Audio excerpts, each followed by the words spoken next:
আসসালামু আলাইকুম বন্ধুরা, সুহা কুকিং চ্যানেলে সকলকে স্বাগত জানিয়ে আবার একটা নতুন রেসিপি নিয়ে চলে এলাম। আজকে আপনাদের সঙ্গে শেয়ার করব একটা আলু আর হাফ বাটি সুজি দিয়ে দারুণ স্বাদের নাস্তা। এই নাস্তাটা ছোট থেকে বড় সবাই পছন্দ করে। খুব সহজ পদ্ধতিতে আপনারা বানিয়ে নিতে পারবেন। এটা সকালের নাস্তা কিংবা বিকালের নাস্তাতেও এটা রাখতে পারেন আপনারা। খেতে কিন্তু দারুণ সুন্দর হয়। দেখুন কতটা মুচমুচে, কতটা খাস্তা হয়েছে দেখুন। আপনারা হাত দিয়েই বুঝতে পারবেন। দেখুন, আমি প্রায়শই বাড়িতে বানাই, তাই ভাবলাম আজকে আপনাদের সঙ্গে রেসিপিটা শেয়ার করা যাক। যে একবার খাবে না বন্ধুরা, এই রেসিপিটা সে বারবার খেতে চাইবে। আর এখানে আমি নিয়ে নিয়েছি 4টে কাঁচা লঙ্কা। যে যেভাবে পছন্দ করবে সে সেইভাবেই খাবে। তাহলে চলুন ভিডিওটি দেখতে থাকুন। এখানে আমি নিয়ে নিয়েছি একটা আলু আর হাফ বাটি সুজি। আজকে বানাবো দারুণ স্বাদের রেসিপি। এই রেসিপিটা দেখার জন্য আপনাদের এই ভিডিওর সাথেই থাকতে হবে। তাহলে চলুন আমি ভিডিওটা শুরু করি। এইবারে এই রেসিপিটা তৈরি করার জন্য আমি একটা জায়গা নিয়ে নিয়েছি। প্রথমে একটা মিশ্রণ তৈরি করে নেব। এবারে দিয়ে দেবো লবণ, আর দিয়ে দেবো এই চামচেরই 2 চামচ বেসন। দিয়ে এই শুকনো উপকরণগুলোকে আমি মাখিয়ে নেব ভালো করে। আমার উপকরণটা মাখানো হয়ে গিয়েছে। এবারে যে বাটিতেই সুজি নিয়েছিলাম সেই বাটি মেপেই আমি জল দেবো। প্রথমে 1 বাটি দিলাম।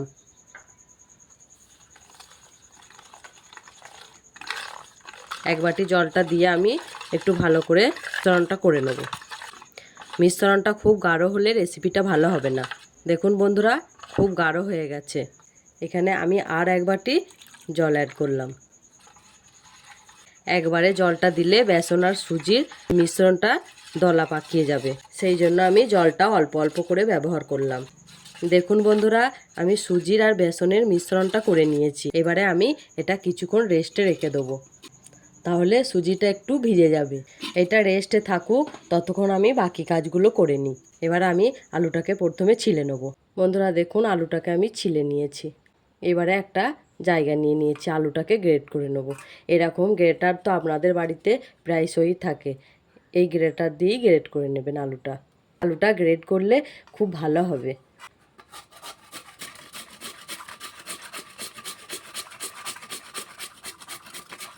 দেখুন বন্ধুরা, আমি আলুগুলোকে গ্রেটারে করে কুচিয়ে নিয়েছি।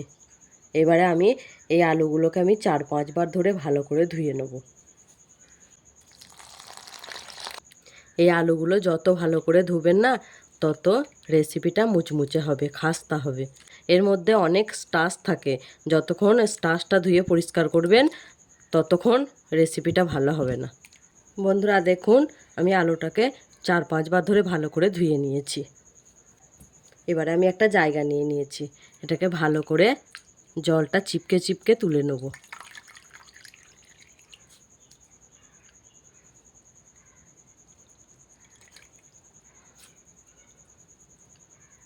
দেখুন বন্ধুরা, আমি সব আলুগুলোকে এইভাবে চিপকে চিপকে তুলে নিয়েছি।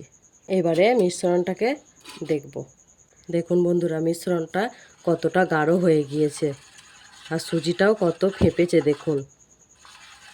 আর এই মিশ্রণটা না খুব গাঢ় হলে হবে না। এইখানে আমি আর 1 বাটি জল অ্যাড করব।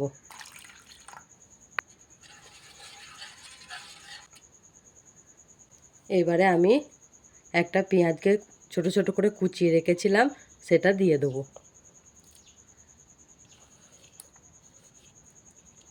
7-8 কোয়া রসুন কুচিয়ে রেখেছিলাম, সেটাকে দিয়ে দেবো।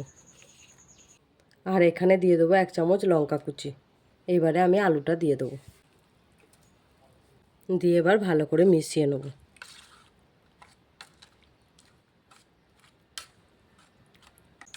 বন্ধুরা, আমার ভিডিও ভালো লাগলে like, comment, share and subscribe করতে ভুলবেন না।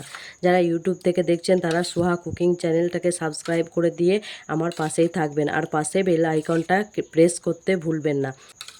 তাহলে চলুন বন্ধুরা, দেখুন কড়াটা চাপিয়ে দিয়েছি, কড়াটা গরম হয়ে গিয়েছে। এবারে আমি দিয়ে দেবো সরিষার তেল। আপনারা সাদা তেলও ব্যবহার করতে পারেন। চামচেরই 3 চামচ। এবারে আমি ফোড়নে দিয়ে দেবো 1 চামচ জিরে, 1 চামচ জোয়ান,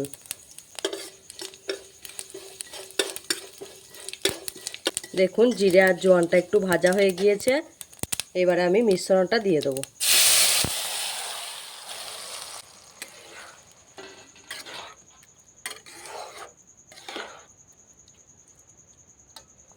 মিশ্রণটা দিয়ে দেখুন ফুট উঠছে।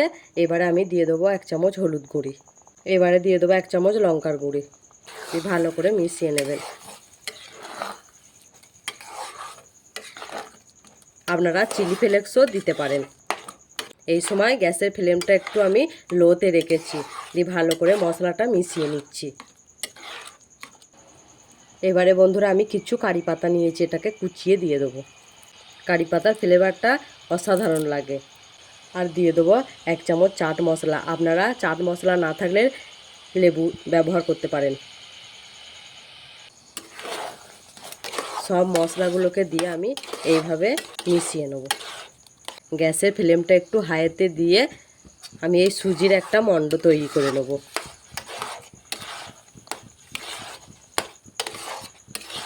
চাট মশলা আর কারি পাতা দিলে দারুণ ফ্লেভার হয়। এভাবে আপনারা নেড়ে চেড়ে মণ্ডটা তৈরি করে নেবেন। আর যখন মশলাগুলো অ্যাড করবেন তখন অবশ্যই গ্যাসের ফ্লেমটা লোতে রাখবেন, নইলে সুজির জলটা তাড়াতাড়ি শুকিয়ে যাবে, ভালো মণ্ডটা তৈরি হবে না। দেখুন বন্ধুরা আমার মণ্ডটা তৈরি হয়ে গিয়েছে। দেখুন এইভাবে বুঝবেন, উঠে চলে এলে বুঝবেন যে আপনার তৈরি হয়ে গিয়েছে। এবারে আমি নামিয়ে দেবো। বন্ধুরা দেখুন আমি নামিয়ে নিয়েছি। এবারে কার্ড নিয়ে নিয়েছি আমি একটা। এবারে কার্ডের উপরে একটু তেল দিয়ে দেবো। এই তেলটাকে ভালো করে ব্রাশ করে নেব। এবারে দিয়ে দেবো এটা।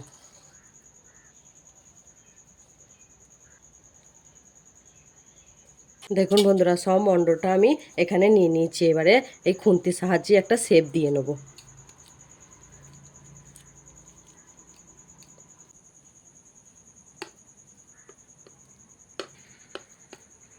এভাবে আপনারা শেপ দিয়ে নেবেন। আর এই শেপটা গরম অবস্থাতেই দিতে হবে, ঠান্ডা হয়ে গেলে আর শেপ হবে না। আপনারা চাইলে একটু পাতলাও করতে পারেন, আবার মোটাও করতে পারেন, আপনাদের যেরকম ভালো লাগবে আপনারা করে নেবেন। দেখুন আমি শেপ দিয়ে নিয়েছি। এবারে আমি পিস পিস করে কেটে নেব।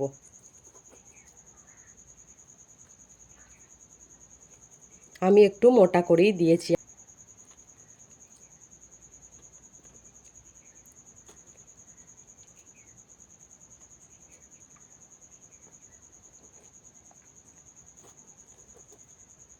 এবার এটা আমি কিছুক্ষণ ঠান্ডা হওয়া পর্যন্ত অপেক্ষা করব। বন্ধুরা দেখুন আমি মণ্ডটা কিছুক্ষণ সময় ধরে ঠান্ডা করে নিয়েছি। দেখুন কতটা সুন্দর হয়েছে। দেখুন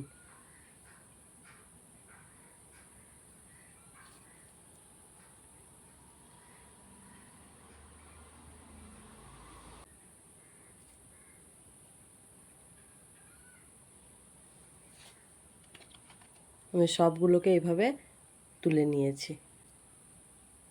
তাহলে চলুন বন্ধুরা আমি আগে থেকে তেলটা গরম করতে দিয়েছিলাম। এবারে এগুলোকে এক এক করে ভেজে নেব।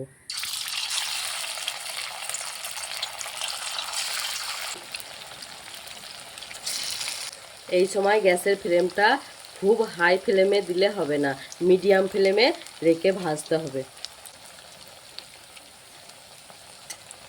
এইভাবে আপনারা এপিট ওপিট করে ভেজে নেবেন। এই নাস্তাটা কিন্তু খেতে অসম্ভব সুন্দর হয়। খুব অল্প সময়ের মধ্যে আপনারা বানিয়ে নিতে পারবেন। আর আপনারা যদি মনে করেন যে এটাকে আমি কিছুদিন ফ্রোজেন করে রাখবো, আপনারা রাখতে পারেন। আমি যেহেতু মিশ্রণটা করার সময় কাঁচা পেঁয়াজ ব্যবহার করেছি, আপনারা ওটাকে ভেজে দেবেন। কাঁচা পেঁয়াজটাকে একটু ভেজে দেবেন আর রসুনটাকে ভেজে দিয়ে অ্যাড করবেন। তাহলে আপনারা 1 মাস ধরেও এটাকে রেখে খেতে পারবেন। আর আমি কাঁচা পেঁয়াজটা দিলাম বন্ধুরা, আমি সঙ্গে সঙ্গে খেয়ে নেবে বলে দিলাম। এই নাস্তাটা খেতেও যেমন সুন্দর হয় না বন্ধুরা, তেমনি বানাতেও খুব সহজ। এবারে আমি তুলে নেব। আর এটা খুব অল্প সময়েই হয়ে যাবে।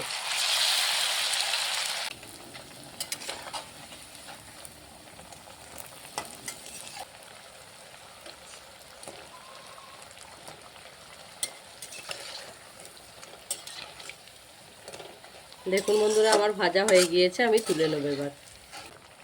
তাহলে চলুন বন্ধুরা, আমি সবগুলোকে ভেজে নিই, তারপর আবার আসছি আপনাদের সামনে।